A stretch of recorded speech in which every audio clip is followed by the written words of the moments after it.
দীর্ঘ সময় ধরে আমরা খেলা উপভোগ করেছি।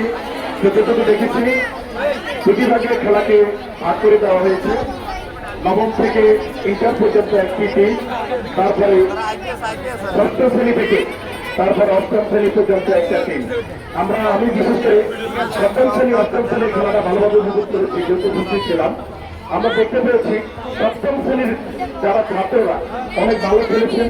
এজন্য বলছি, যেহেতু আপনারা টাইব্রেকারে গিয়েছেন, এজন্য আপনাদেরকে অভিনন্দন জানাচ্ছি।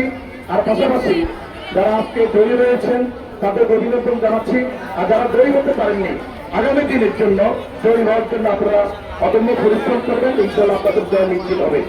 আর পাশাপাশি আপনারা জানেন আমাদের বাংলাদেশের যে সরকার প্রথম শিক্ষা ব্যবস্থাকে নজর দিয়েছে।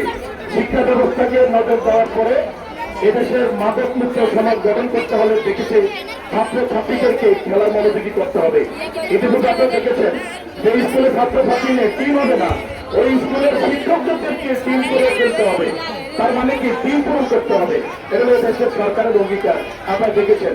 আর ইতিমধ্যে তিনি খুশি হবেন আমাদের মাননীয় মন্ত্রী মহোদয় জনতা জনাব মোহাম্মদ সাহেব ইতিপূর্বে আমাদের ইউনি মহোদয়কে প্রদান করে আমাদের কেন্দ্রীয় ছাত্র দলের যিনি যুগ্ম সম্পাদক হিসেবে দায়িত্ব পালন করছেন ফেসর আহমেদ খানকে দিয়ে ক্রীড়া একটি কমিটি করেছে।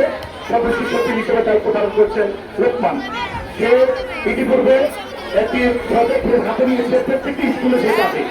আর আমাদের এখানে ডাক্তার সাহেব আমাদের এখানে উপস্থিত আছেন, উনিও কিছু অনুদান দিয়েছেন। আমাদের কাছে কিছু দল আছে, প্রত্যেক স্কুল থেকে শুরু করে ভিত্তিক প্রত্যেকটি বিদ্যালয়ে প্রত্যেকটি রাজনৈতিক মাঠে আমরা এই দলগুলো আমরা অচিরেই বিতরণ করবো। এটি মহোদয়ের নির্দেশ ক্রমে আমরা সেগুলো ইনশাল্লাহ অচিরে করবো।